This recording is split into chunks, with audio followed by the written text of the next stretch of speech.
нашето училиште еден од тоалетите се прилагодени за учениците и вработените лица со посебни потреби. Во контекст на истото, во тек е јавна набавка за доделување на финансиски средства за изградба на пристапна рампа. Ја користам оваа прилика исто така да се заблагодарам на сите наши ученици, на наставниците, како и на нивните родители, кои со своите изработки и со своите креации овозможија нашите панаѓури да бидат успешни. Нашето училиште има традиција да организира 2 панаѓури во годината, есенскиот панаѓур под мотото Здрава храна и великденскиот панаѓур.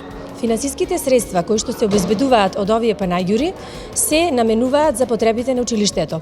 Преку Советот на родители во нашето училиште со овие финансиски средства се набавени 10 нови LCD телевизори и истите ќе бидат поставени во училниците за учениците од предметна настава. Со ова, нашето училиште ќе биде целосно покриено, односно во секоја училница ќе има уште едно наставно помагало. Нашето училиште ќе ја продолжи традицијата за организирање на панаѓури со цел обезбедување на нови средства. Како идеја е обезбедување на апарати за прочистување на воздухот во сите училници со цел обезбедување на поздрава и почиста училница за работа на нашите ученици.